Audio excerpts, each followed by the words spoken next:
Saya nggak tahu Kak kalau ada 4 atlet yang ikut PON, atlet PON. Coba kalau saya tahu, saya udah drop di awal.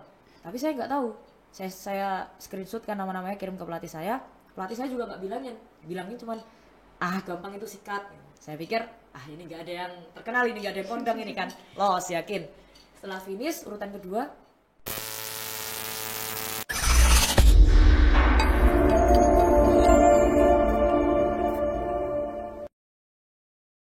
Halo Sobat Online Unipma, cendekia muda yang berprestasi, semoga kalian sehat selalu dimanapun kalian berada. Oke, welcome back to podcast Unipma bersama saya Saristi Widya.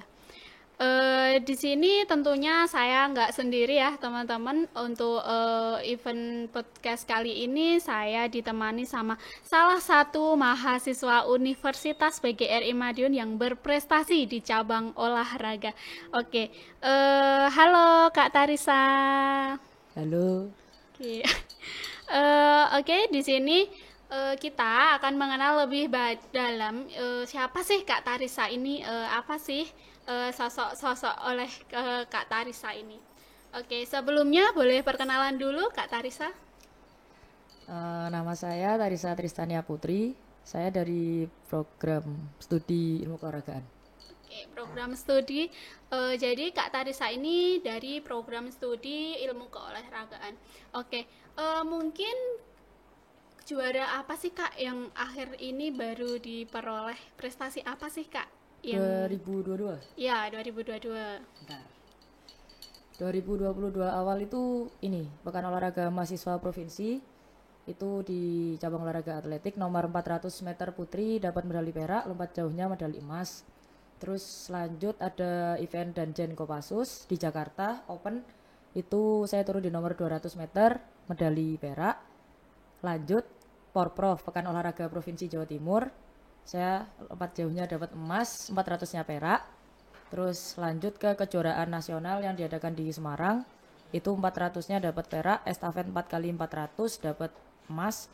Lanjut ke Pekan Olahraga Mahasiswa Nasional kemarin. Lompat jauhnya dapat emas, 400-nya dapat perak, estafet 4x400-nya dapat perak. Sama terakhir kemarin kejuaraan daerah di Magetan baru tanggal 10-11 kemarin. Lompat jauhnya emas, 400-nya perak, estafet 4x400-nya emas. Wah, teman-teman, banyak sekali ya prestasi yang diperoleh sama Kak Tarisa ini. Oke, kira-kira Kak Tarisa ini berapa lama sih udah menekuni di bidang olahraga ini? Kalau menekuni baru dari kelas 2 SMA kurang lebih tahun 2019. Sebelumnya dari SMA itu mungkin udah ada prestasi atau sudah ikut juara-juara yang lain?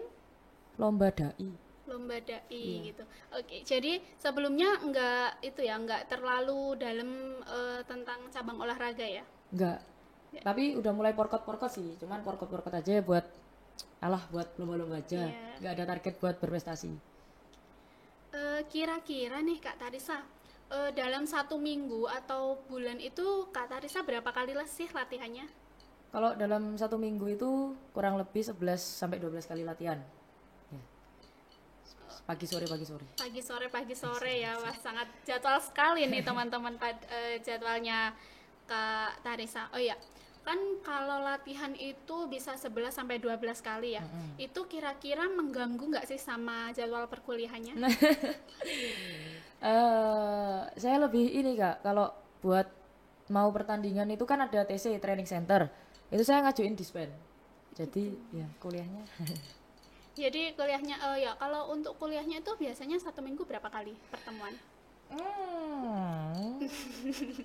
Berapa kali ya? Kurang tahu sih Kak. Kalau saya emang lebih fokus di olahraganya. Jadi mungkin beberapa kalau ada waktu buat kuliah baru kuliah, terus tugas-tugasnya juga nyusul. Yang penting tugas-tugasnya sih. Oh ya, mungkin kan untuk latihan itu Kak Tarisa butuh energi ya. Nah di sini kira-kira Kak Tarisa itu menjaga banget nggak sih pola makan, pola tidur, sama kegiatan-kegiatan yang di luar sama latihan? Kalau untuk pola makan, yang penting kita tuh tercukupi. Jangan sampai kalau kita latihan berat makannya kurang. Kayak biasanya kan kalau udah latihan berat terus males makan atau nggak mood, unek-unekan gitu ya. Itu tetap harus dipaksa makan. Jangan lupa buah sama sayurnya juga. Terus kalau buat pola istirahat di bawah jam 11 lah harus sudah istirahat. Karena kan kita juga persiapan buat program pagi harinya. Oh gitu. Oke. Mungkin di sini Kak Tarisa ada nggak sih tips and trick untuk sobat-sobat online Unipma, untuk calon mahasiswa Unipma yang mau berprestasi, yang mau menuangkan bakatnya? Kalau untuk berprestasi itu yang jelas kita mulai dari diri sendiri ya, jangan ada keraguan dalam diri sendiri, terus yakin juga sama diri sendiri. Terus kalau kita lagi menikmati prosesnya itu, nikmati step by stepnya. Kayak kita mau naik tangga itu kan nggak bisa dari bawah langsung ke atas kan, kita harus menikmati tangga, setiap anak tangganya, biar bisa mencapai puncak. Sama jangan cepat puas. Jangan cepat Jangan. puas. Bahaya kalau Jadi udah cepat puas. sekali menang jangan cepat puas. Kalau bisa menang lagi gitu Karena ya. kita mikirnya kita latihan segitu aja masih ada yang di atas kita, berarti kan lawan kita latihan lebih keras dari kita. Oke, ya. Sangat-sangat menginspirasi sekali nih Kak Tarisa. Mungkin kalau dari teman-teman Kak Tarisa nih, ada nggak sih apa yang membuat Kak Tarisa tuh lebih semangat gitu? Teman-teman di di lingkungan, Ya di lingkungan sekitar Kak Tarisa atau dari teman latihan atau dari teman satu prodinya. kalau dari temen satu prodi ya dukungan aja sih, mungkin kalau menang pada tahu kan, pada ngucapin selamat juga. Terus kalau teman latihan, enaknya ya kalau di tempat latihan itu kan kita latihan 2 sesi, pagi sama sore, jadi otomatis saya kekeluargaannya lebih ada di tempat latihan, sama alhamdulillah cocok sama pelatihnya juga.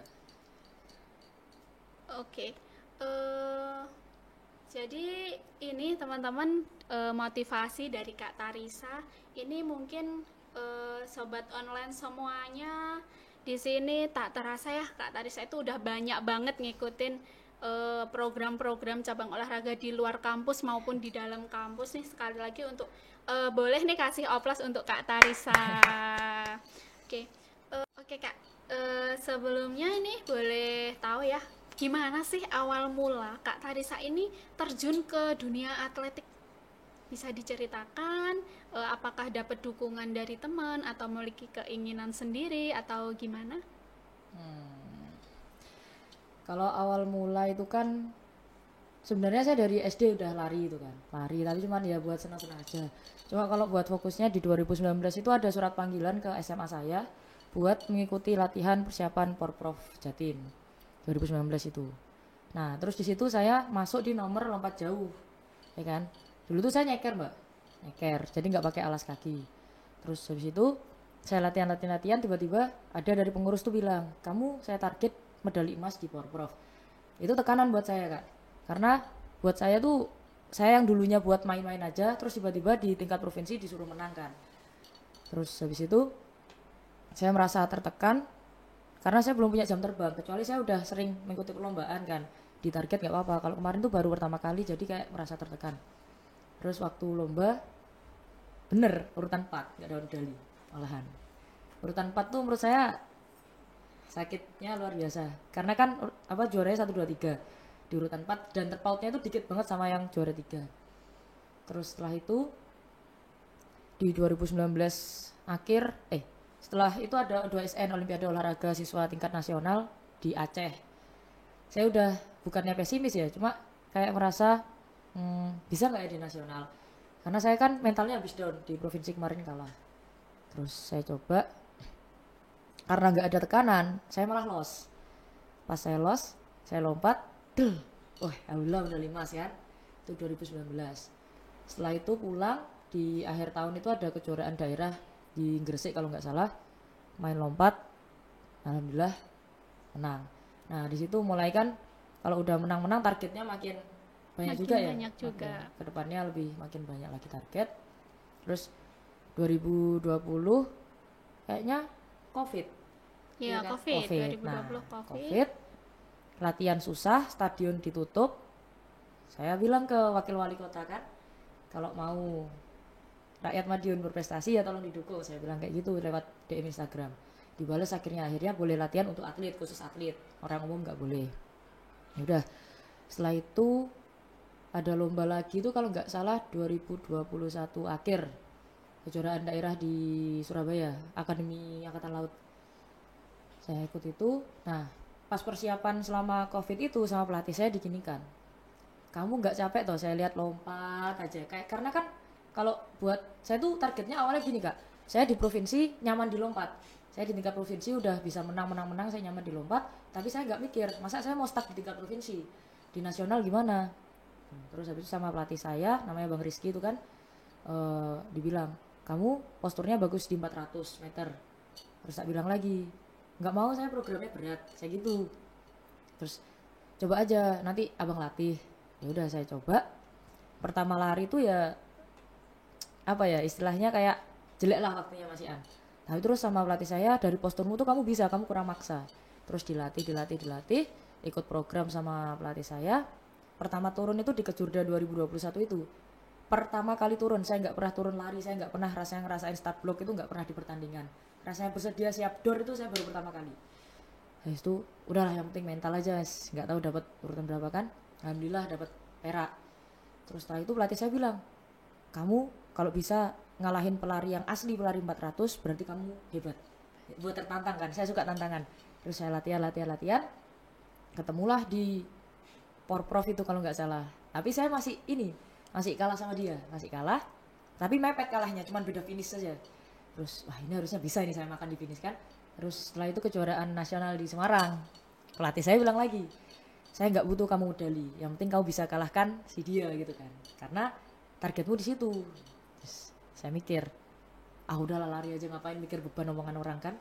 Saya lari, alhamdulillah bisa saya balik itu, jadi saya di depan dia. Nah itu mulai semangat. Terus kemarin di Pomnas juga alhamdulillah gitu juga, karena kemarin di Pomnas itu saya nggak tahu kak kalau ada 4 atlet yang ikut pon, atlet pon. Coba kalau saya tahu, saya udah drop di awal, tapi saya nggak tahu.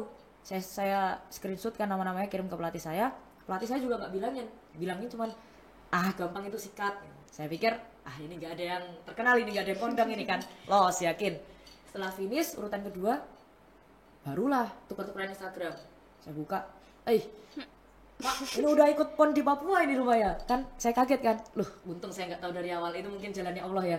Kalau saya tahu dari awal mungkin kan mikirnya jelas udah nggak bisa dilampaui. Mungkin atas izin Allah alhamdulillah juga akhirnya bisa di depan mereka lah. Cuma yang satu ya masih jauh lah di depan saya. Terus itu sih. Terus kemarin di lompat jauh juga pas Pomnas itu saya bilang juga ke official Jawa Timur kan, mohon izin Bu, saya nggak pernah latihan lompat lagi, saya fokus di nomor 400. Kalau bisa dicoret aja daripada malu-maluin. Terus sama dibilang, saya yakin kok sama kamu, minimal kalau kamu lompat limit kamu masuk di Jawa Timur. Nah, saya bilang lagi, daripada saya lompat jelek banget Bu, saya nggak pernah sama sekali latihan lompat, cuma 3 kali Bu, saya bisa dihitung, saya nggak tahu ukuran checkmatnya kayak gimana. Udah pakai checkmat yang dulu aja, ancang-ancang yang dulu. Ya udah saya ikut. Nah, saya bilang lagi di hari H, Bu, saya kalau lompat di final urutan 5 ke bawah, kan itu kan lompat pesertanya kalau nggak salah 28, dibuang 20, diambil 8 masuk final. Nah saya bilang kalau diambil 8 itu saya ranking 5 ke bawah, 5 maksudnya 5 ke atas, 5, 6, 7, 8, udah saya lepas saja daripada capek final 400 nggak fokus kan. Saya lompat lompatan pertama 52 berapa gitu, 524 kalau nggak salah, biasanya di bawah 5. Terus wah ini kayaknya lagi enak ini kan, 524. Lanjut di lompatan kedua 537, naik lagi. Terus lompatan ketiga saya pas. Terus di ranking buat masuk ke final, ranking 1 rupanya kan, ranking 1. Habis itu saya semangat lagi. Terus di lompatan keempat itu saya lompat 54 berapa, 542. Terus lompatan kelima saya pas, saya duduk-duduk kan, tiba-tiba ada lawan dari Sulawesi Selatan tiba-tiba lompat 547. Aduh udah nggak apa-apa lah, medali perak itu kan apa di kontingennya Jawa Timur pada dukung di sami-sami situ kan. Terus saya berdoa kan, ya Allah jika engkau menunjukkan keajaiban saya minta tolong kepadamu gitu. Terus saya doa di lompatan terakhir kak, ini lompatan terakhir saya peserta terakhir, jadi kan kalau di ranking 1 sampai 8, nah yang ranking 8 itu lompat duluan, saya ranking pertama jadi di akhir. Setelah itu udah saya mikir perak juga nggak apa-apa alhamdulillah, padahal saya itu nggak ada target di situ. Lompatan terakhir tiba-tiba bisa 557. Nah di situ baru wah memang kalau emang kuasa Allah tuh udah nggak bisa diapa-apain lagi. Saya yang awalnya nggak yakin bisa masuk final, tiba-tiba bisa lompat segitu, di luar kendali lah. Saya juga akhirnya kadang kan sesuatu yang terlalu kita target, sesuatu yang terlalu kita kejar malah tidak bisa kita dapatkan, tapi malah sebaliknya sesuatu yang kita anggap ya udah jalani aja malah bisa tercapai, biasanya kayak gitu. Wah, menarik sekali ya ini Sobat Online cerita dari Kak Tarisa. Oh iya, ini kalau boleh tahu nih Kak, ini kan pakai kalung sama bawa boneka, ini lucu Oh banget. iya, Ini kira-kira bisa diceritakan nggak sih kalungnya ini dari medali emas kejuaraan apa, sama ini boneka dengan simbolis apa sih Kak? kalau kalungnya ini tiga-tiganya pas dapatnya Pekan Olahraga Mahasiswa Nasional di Padang. Nah, yang emas ini yang lompat jauh tadi. Terus yang perak ini 400 meter, sama yang perak lagi estafet 4 kali 400 meter. Nah, kalau ini bonekanya tuh dapat juga pas menang Pomnas. Ini binuang kerbau kayaknya. Kerbau. Makanya saya bawa-bawa terus ini. Itu semangat ya Kak buat lebih ke depannya lagi itu Iya bisa kan, jadi semangat. harus menang biar dapat boneka. Iya. Oke, jadi gini nih Kak, ini kan Kak Tarisa udah melewati beberapa proses yang sangat panjang dari tahun 2019 tadi cerita. Mungkin suka duka apa sih Kak Tarisa kalau mengikuti latihan atau saat kejuaraan itu? Kalau saat latihan, yang pertama suka dukanya orang yang lain bangun pagi nggak ada apa-apa kan, bangun pagi enak, relax dia kegiatan apa. Kalau saya bangun pagi mikir, program apa ini? Dipersiapkan. Kalau programnya berat, malamnya harus tidur cepat, semuanya dipersiapkan, mulai segala macam baju, sepatu kan. Setelah latihan, siang bisa istirahat, tapi mikir juga sore program apa. Jadi kita program itu kan ada target juga Kak. Hari ini sumpama kalau programnya nggak habis mikir, aduh lawan kita latihannya lebih keras, lawan kita gini. Terus tekanan juga sih kayak seumpama wajar ya kalau saya bilang tadi di awal ada target, menurut saya nggak masuk. Tapi kalau seumpama sudah ada pencapaian-pencapaian sebelumnya, jam terbang sudah banyak, terus ditarget, itu menurut saya hal yang wajar. Jadi kayak lebih setiap kejuaraan itu mikir lah latihannya harus gimana biar saya bisa mendapatkan hasil yang maksimal. Terus juga kalau malam orang-orang pada main, pada ngopi ya kan, nongki-nongki, saya cuman kadang kalau lihat program udahlah di rumah aja istirahat, jarang bisa main. Terus kalau kejuaraan mungkin ini ya lebih ke kayak lapangan Kak. Kalau lapangannya itu kan kita taunya pas udah diumumin tempatnya di mana, lapangan mana. Kalau di tartan itu yang lintasannya karet itu enak, tapi kalau yang di gravel terus kayak nggak standar itu juga berpengaruh. Terus kadang ukuran paku dari sepatu itu kan, kalau lintasannya kayak gini harusnya pakai ukuran berapa, tapi adanya ini, jadi kan oh ya udahlah apa adanya aja, yang penting lari. Udah itu aja sih Kak. Kalau sukanya ya bisa nambah relasi, kalau dari luar kota, luar pulau kan bisa nambah temen enak gitu. Terus kalau menang juga menurut saya bukan kebanggaan saya sendiri, melainkan rekan-rekan saya latihan, selama saya latihan, pelatih saya, orang tua saya, mungkin rekan-rekan kampus dan lain-lain juga ikut bangga. Dan mungkin seumpama saya mau tanding, rekan-rekan saya nggak tanding, kayak Pomnas kemarin kan rekan-rekan saya nggak tanding. Nah itu mereka tetap bantu saya, seumpama ngambilin alat kah, bantuin latihan apa. Jadi nganter saya kemana, pamit ke pelatih. Terus menurut saya ya itulah kesannya. Mungkin nantinya dia bakal mikir, oh kemarin nggak rugi ya diajak buat tar gini. Terus ya udah itulah, kebersamaannya juga enak sih kalau di Madiun alhamdulillah. Cuman mungkin dukanya lagi kalau stadionnya dipakai buat lomba, kayak kemarin drum band, kejurnas, kalau enggak buat sepak bola. Sedangkan stadion di Madiun cuma satu. Kecuali kalau kayak di Surabaya, lapangan ini buat bola, lapangan lain masih ada. Jadi kami agak kesulitan kalau di stadion itu, kalau dipakai event lain. Ya itu aja sih. Terasa juga Sobat Online semuanya, ini kita sudah di ujung acara, kita sudah ngobrol sama Kak Tarisa. Di podcast kali ini dengan mahasiswa berprestasi, thank you Kak Tarisa udah menyempatkan waktunya dan juga memberikan inspirasi untuk kita teman-teman semua Sobat Online dan calon mahasiswa baru untuk Universitas PGRI Madiun. Di sini kalian harus lebih semangat nih mengembangkan bakat juga kemampuan kalian yang sangat luar biasa gitu ya. Oke, thank you sekali lagi untuk Kak Tarisa dan juga sobat online semuanya. Sampai jumpa di podcast selanjutnya and see you. Unipma Smart and Competitive.